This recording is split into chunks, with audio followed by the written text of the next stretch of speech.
Hello students, मैं सुनीता और आपके अपने YouTube channel economics with Sunita पे आपका बहुत बहुत स्वागत है। जैसा कि आपको पता है कि हम शुरू किए हुए हैं मांग का सिद्धांत, जो कि 12th क्लास का जो चैप्टर 4 है व्यष्टि भाग का 1 का, तो इसके बारे में हम जानने वाले हैं। इससे पहले हमने पिछली वीडियो के अंदर हमारा जो चैप्टर था मांग का सिद्धांत, उसको हमने शुरू किया है।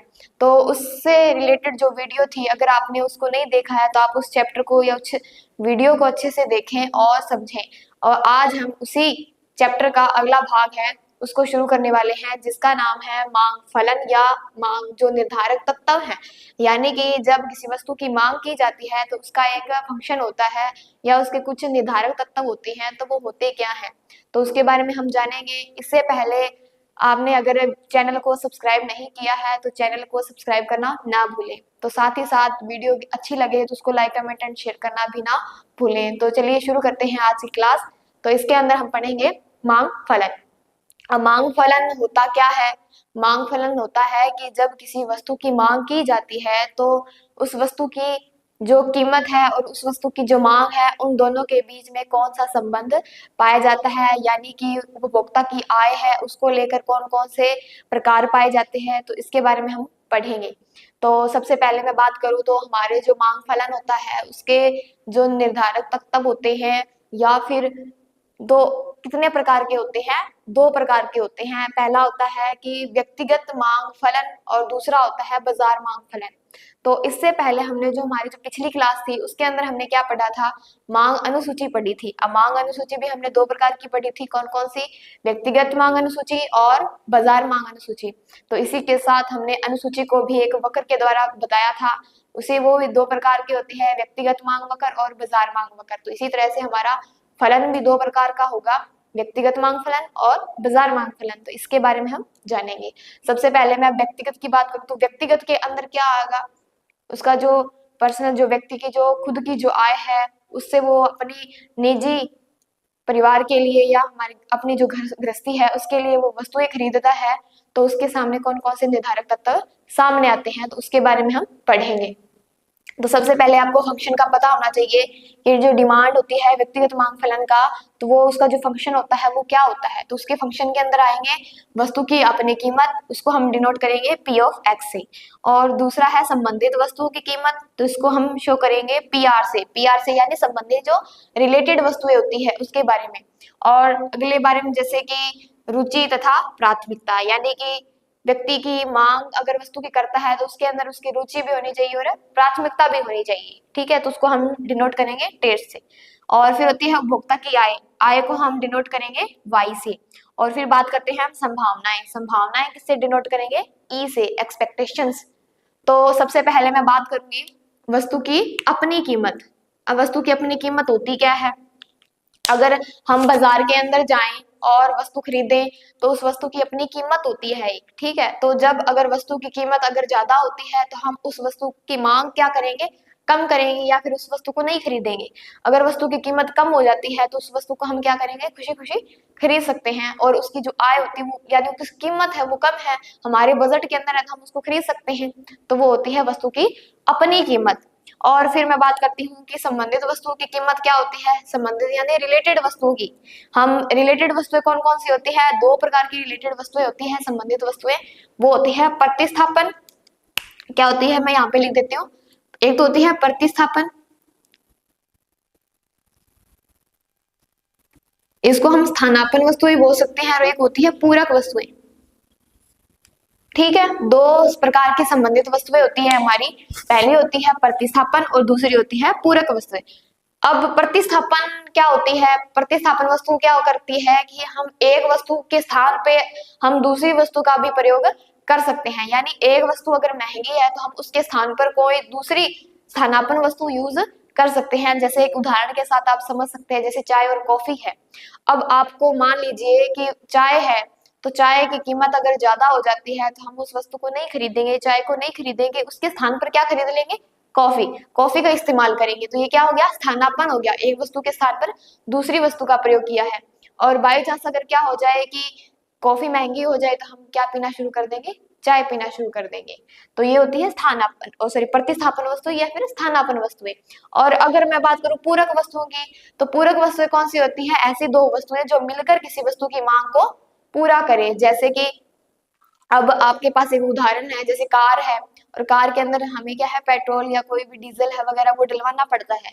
तो अगर हम क्या करेंगे, अगर हम मान लो भी गाड़ी की कीमत ज्यादा है, गाड़ी की कीमत ज्यादा होगी तो कोई भी कार या गाड़ी नहीं खरीदेगा, तो इससे क्या है, पेट्रोल या डीजल भी नहीं बिकेगा। तो अगर हमारे पास गाड़ी है, कोई साधन है, तो उसके अंदर हमें पेट्रोल या डीजल वगैरह डलवाना पड़ता है। अगर गाड़ी नहीं होगी तो पेट्रोल का क्या काम है, अगर पेट्रोल होगा तो हमारे पास गाड़ी भी कोई काम की नहीं है। और इसी के साथ एक एग्जाम्पल और आप समझ सकते हैं, जैसे पेन और स्याही है। अगर आपके पास पेन है, स्याही नहीं है, तो पेन का भी कोई काम नहीं है। और बाई चांस अगर आपके पास स्याही है, पेन नहीं है, तो दोनों का मिक्सचर भी सही नहीं होगा। तो इसी के साथ आपको दोनों वस्तुओं को साथ में लेकर चलना पड़ेगा। तो इसी को हम बोलते हैं पूरक वस्तुएं। ठीक है, पूरक वस्तुएं।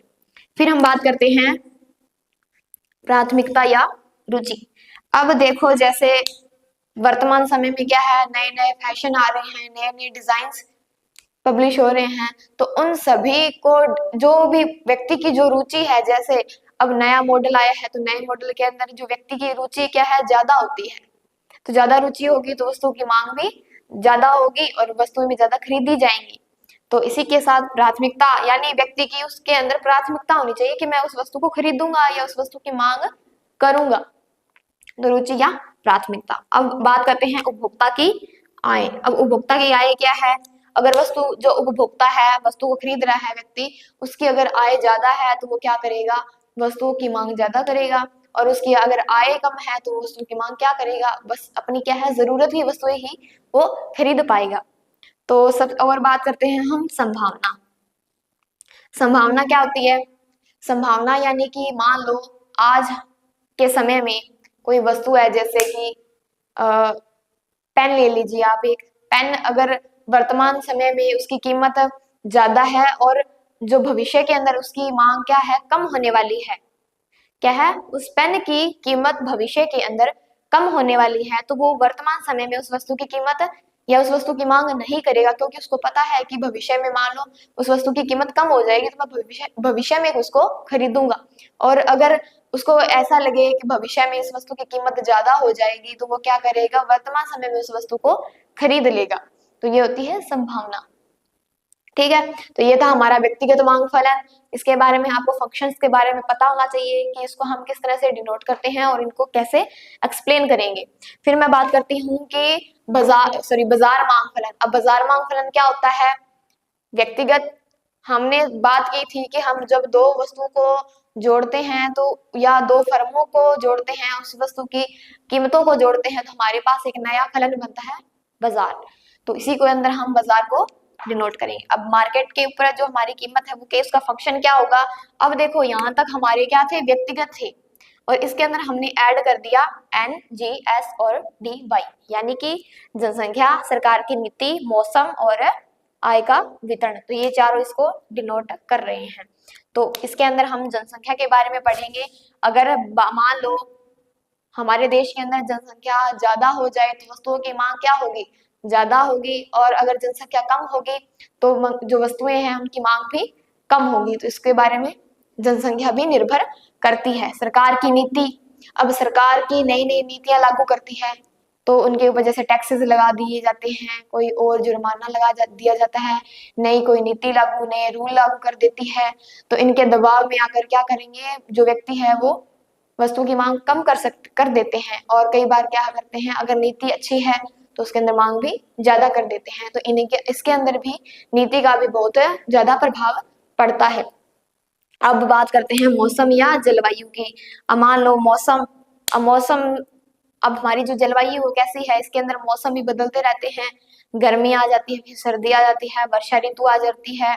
तो इस जो ऋतुएं आती हैं, जैसे अब मान लो कपड़े हैं, अब हम जो सर्दी के कपड़े हैं वो हम गर्मियों के अंदर तो नहीं पहन सकते, और जो गर्मियों के कपड़े वो हम सर्दी में नहीं पहन सकते। तो अब जैसे मौसम, सर्दी का मौसम है, तो सर्दी के मौसम के अंदर क्या है, जो गर्मियों के कपड़े हैं वो क्या करेंगे, उनकी मांग बहुत कम होगी, और सर्दियों के कपड़े हैं वो उनकी मांग ज्यादा होगी। तो इस तरह से भी मौसम या जलवायु का भी फर्क पड़ता है। और मौसम जलवायु के चलते क्या है, लोगों को रोजगार भी कई बार कम मिलता है, तो वो फ्री बैठे रहते हैं, तो वो उनको भी काम चाहिए होता है। तो इस तरह से मौसम या जलवायु का भी प्रभाव पड़ता है। आय का वितरण, अब आय के वितरण के बारे में बात करूं, अगर जैसे अमीर और गरीब लोग हैं, अमीर लोग क्या करेंगे, वस्तुओं की मांग ज्यादा करेंगे क्योंकि उनके पास पैसा ज्यादा है, और जो गरीब लोग होते हैं उनके पास आय कम होती है, यानी उनका वितरण असमान वितरण पाया जाता है। तो इस तरह से वो क्या करेंगे, वस्तुओं की मांग वो कम करेंगे। इस तरह से कहा जाता है कि जो आय का वितरण वो क्या होना चाहिए, समान होना चाहिए, ताकि वस्तुओं की पूर्ति है वो अधिक से अधिक मात्रा में की जाए। तो इससे आपको पता चलता है कि व्यक्तिगत मांग फलन क्या है और बाजार मांग फलन क्या है। तो ये हमारे निर्धारक तत्व थे मांग को बताने के लिए, यानी मांग का फलन है वो किस तरह से लागू होता है, कौन कौन से इसके अंदर हम तत्व पढ़ते हैं। तो ये थे तत्व, इसके अंदर हमने व्यक्तिगत और बाजार के दोनों प्रकार के जो तत्व हैं इनके बारे में हमने अच्छे से जाना। और अगर आपको कोई भी डाउट लगता है तो आप मुझसे जरूर शेयर करें, ताकि आपको कोई भी डाउट है आपका वो सॉल्व किया जा सके। तो आज के लिए बस इतना है, मिलते हैं नए टॉपिक के साथ। तो तब तक के लिए बाय एंड थैंक यू।